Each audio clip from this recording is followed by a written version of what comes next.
Okay, I'm going to take a look at problem 5-75. Okay, this you have a member that's connected by a square hole, has a square hole in a collar and a square rod, and then it's we have a cable that's pulling off to the back and to the right here. Um, that's putting tension on this, um, and then you have a force acting straight down and force acting to the right. So you want to determine the components of the reaction at A and that tension in the cable. Okay, so we'll have to see, how many components of reaction we'll have here. One of the things you can recognize from this is that um, the bar can slide up and down. Okay, so there'll be no reaction in the Z direction, no force reaction in the Z direction. Okay. Okay, so got to determine reactions at A and TBC for equilibrium. Given basically the diagram, so we'll have to refer to that as we go go through the problem. Governing equations. The way I set it up is just summation of the moments about any point, since it's in equilibrium. Summation moments about any point's got to equal 0, and the summation of the forces in the x, y, and z direction, each of those components has to be equal to 0. And I've wrote it in vector form here. Okay. So first part of this is just coming up with a free body diagram. So in this case, you have or reactions or like potential reactions at along these different axes and the reactive moments, and then a tension dVc in this direction. Okay. Okay. So AZ is going to be 0, all right, because this can slide up and down here. So even though I drew the reaction there, there's no reaction in the Z direction. Okay. So we have 1, 2, 3, 4, 5, 6 unknowns. Okay, starting with the summation of the forces in the x direction. So from this we have, minus TBC x plus AX is equal to 0. Okay. So what we need to do is, I wrote as minus TBCX like this just to make sure that we kept the sign with it. It actually will show up over here. But what we're going to have is that it's going to be, you could write this as a positive TBX. It really matters if you're using the magnitude or not, okay? So we need to find the direction. We need to find the x component of TBC is essentially it, right? So the way I can do that is I could just write this in terms of, TBC times its unit vector. This is the unit vector. Will give me the whole vector itself, okay? So if we go by and just go look at the different components, if we go back to the diagram, from the diagram we can see, if you're just looking at like these directions of the different components, if we want to know how much is like the, in terms of the r vector, the position vector back in each of the directions, what we would find is that in the x direction, it's going back by minus 3 meters. Okay. In the y direction, it's going positive by 1.5. Okay. And in the z direction, it's going positive 1. Okay. So minus 3, 1.5, and 1. So here are the values, the minus 3, 1.5, and 1 for k. Right?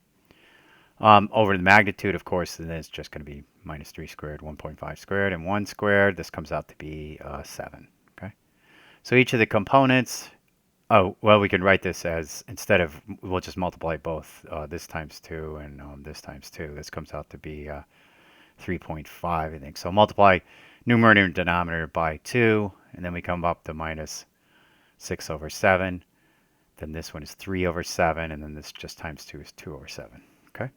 So we're just readjusting it. Otherwise, it would be 3 over 3.5, and 1.5 over 3.5. So this makes it a little easier to work with. Okay.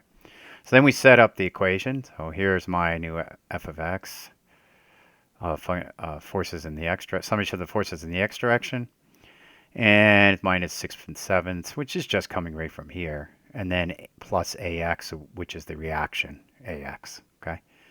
Then f of y, straight from here, TBC, plus 200, plus ay, and you can get those directly from the.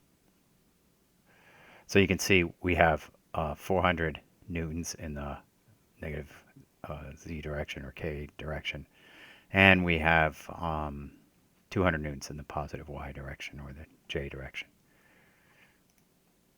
Okay, and then that's where the 200 shows up, and here's the minus 400. Okay, so here are the equations for the forces, the force equations. Okay, there's my 3 equations.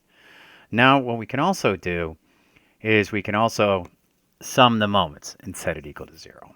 Okay, so the only thing I forgot to do here is I've got to say, oh, equal to 0. Because the idea is that you sum the moments about any point, it's going to be equal to 0. All right. So what we have here is max. So I just went through and set it equal to 0. Okay. So here I'm just going to do this cross product by itself, and then here, down here, I do this cross product by itself. Okay. And these are the results I get from each of those individual cross products. Then I need to add it back into this equation to come up with the complete equation. Okay, so here's the complete equation at the top. Okay, it has each of the components, the I, J's, and K's. All right, so then I just break it up. Here's my max, may, maz, plus 3/7 TBC, plus 1200 equals 0, plus 9/7 TBC, plus 600 equals 0. And just continuing on from there. Now I'm going to go through and actually solve for the certain particular values. I go back to the equation for the summation of the forces in z direction, which gives me 2/7 TBC minus 400. Then I can solve for TBC. So as we saw on the previous equations on the previous page, just solving for that for TBC. Okay. Then I can substitute in for the equation for f of y equal to 0. I substitute in for TBC, and then I can solve for AY. Then I substitute in for TBC here and the f of x equation. Then I can solve for AX. And now each of these components, these equations right here, I can substitute in for TBC. And this one I can solve directly, substitute in for TBC, and then I can solve for my reactive couples along the x-axis, y-axis, and z-axis. Okay, and that's what I do. Substitute in directly. This one becomes minus 1200 Newton meters, and that's may. Here's maz and max, and here's the other ones. So that's the final answer for this one. So this one I did a little bit differently. I did it with vectors, right? So if we do it with vectors, it might be easier. It's hard to conceptualize it. The 3 different dimensions. Which plane. Looking at it from, the perspective when you're doing the moments, looking at it from perspective of, if you're looking for the moment about point A in the x direction, you would make it so that you'd be looking at it from along the x-axis, so you see the YZ plane, and then think about it in that respect. Or you could do it the way I did in this problem, where you just do the moment vector, right, and include include the reactions in that equation that I did on the previous page. So just like this equation right here, right? You have the i's, the j's, and the k's, and then of course this has to be 0, this has to be 0, and this has to be 0, right, in order for it to be 0. Okay, and that's it for that one.